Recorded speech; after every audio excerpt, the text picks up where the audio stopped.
Let's go. When the sun is shining and school is out. Ooh, that was a home run. Like most kids, 10-year-old Keenan enjoys being outdoors. I call him my boy of joy because he is full of excitement. The transition to school took a little more effort for Keenan compared to his older brother. At birth, he was diagnosed with Down syndrome and bilateral sensory hearing loss. Sometimes there's this, what do you want? I put added pressure on myself. I don't know why I'm going to get emotional. Because I feel like I could be doing a better job. But at the end of the day, I have to remember, Excited to go back to school? I'm just a mom still too, and it's okay. Police say that this happened around 12:15 this afternoon. One person is dead and another seriously injured. I'm Danny Miskell in Mission Beach, where it's expected to be one of the most crowded beaches this weekend for Memorial Day. So we came here and we spoke with San Diego Fire and Rescue and the Lifeguard Division about some safety tips to remember while you're out on the beach and out on the bay this weekend. Trafficking being one of the biggest issues in our region, the U.S. and Mexico are joining forces to solve the issue. At a binational conference at the council chambers in Chula Vista, we heard from the San Diego County Sheriff's Department. Parklets are coming back to Chula Vista. Well, just for a day. Circulate San Diego is holding a parking day celebration. They are going to be transforming this parking spot here in front of the park on 3rd Avenue into an outdoor area where people can enjoy games and creating community. Sorrento Valley's really become a biotech hub in San Diego. There are so many labs, so many facilities. This one, though, is kind of cool. It's one of the newest manufacturing facilities in Sorrento Valley and all of San Diego, and it specifically focuses on the ingredients to make mRNA. 4 months ago, there was a line going out this door, but now you'll see there's hardly anyone here. And this is why the SBA has decided to close down these locations and move everything to online. Probably be doing it for a long time though. I don't see myself stopping. If you've ever been to southeastern San Diego, you've seen Dice One's artwork. I used to love getting the Sunday paper and looking at the comics, and then I used to try to trace them. The San Diego native has been showcasing his artwork for decades. All of my friends that own their own businesses, I mean, this is us. This is what we got.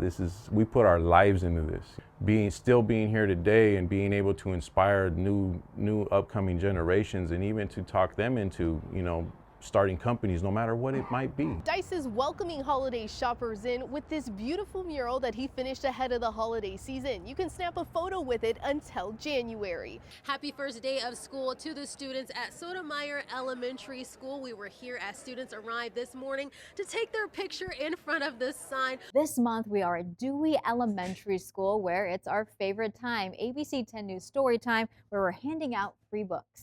Excited. I think the kids don't even know what's coming or what's hit them, and they're going to be excited to get free books. Fly Guy could say the boys' names. Outside his bedroom, Buzz said, "Shh."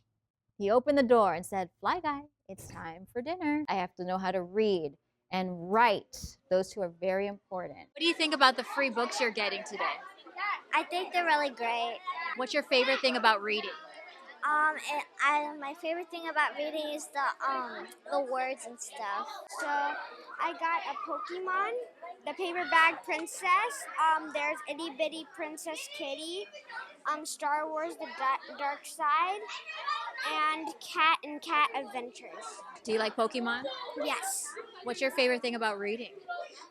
That it goes into adventure, and it makes me like to it makes me go deeper. High five, low five, high five.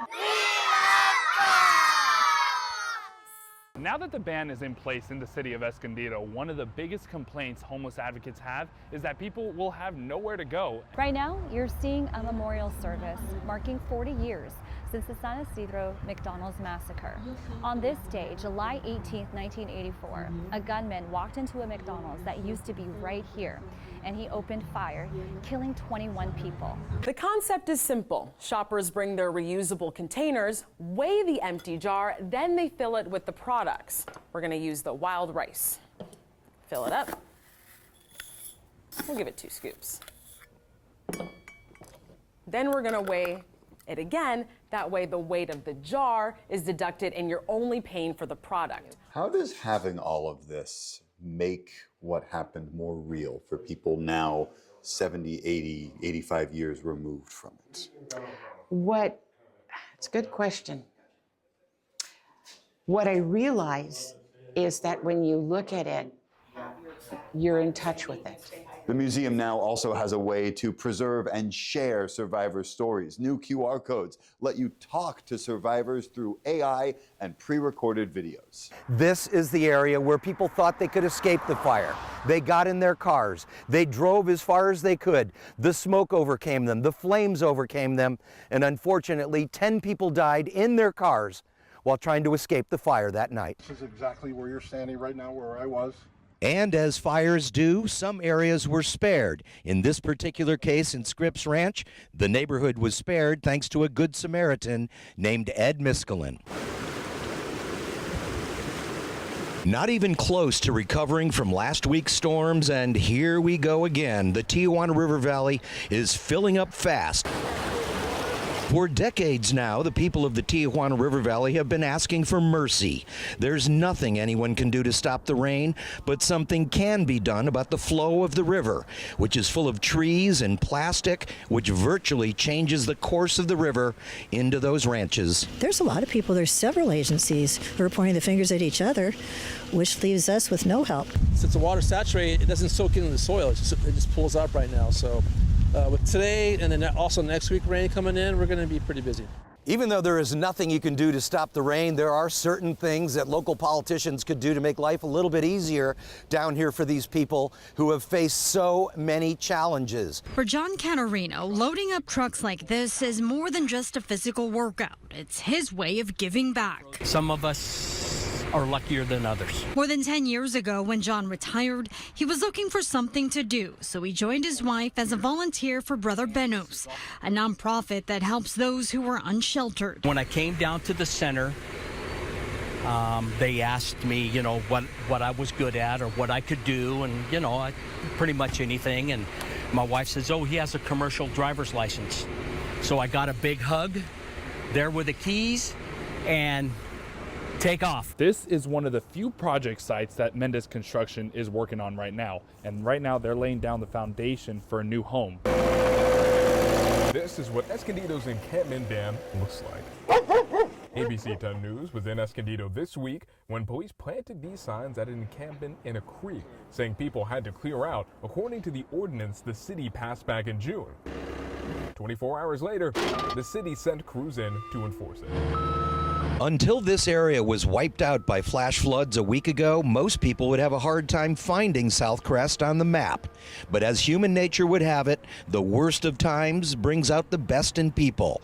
South Crest is now flooded with volunteers. So this area may be down, but it is clearly not out. It may be ripped apart, but as of today, it is pulling together. If nothing else, this tragedy has brought out the best in many of us. It is so amazing to see the community coming together, to see the larger community coming in to support the people that need our help.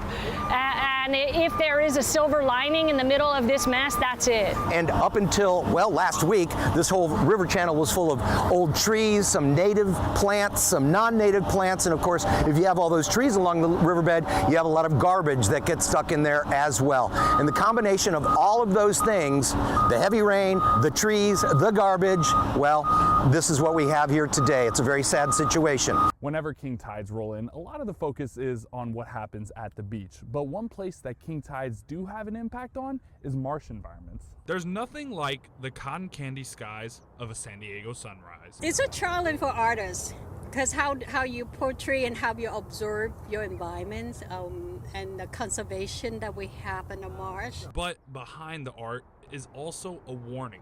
The king tides now serve as a glimpse of what our shores could soon look like because of rising sea levels. It is one more way of visualizing what will become more and more common. If this is the common high tide in the future, then the future king tides will be even higher and will be even harder for our communities to deal with. According to U.S. sea level change, the sea levels along the west coast are projected to rise by 4 to 8 inches by 2050.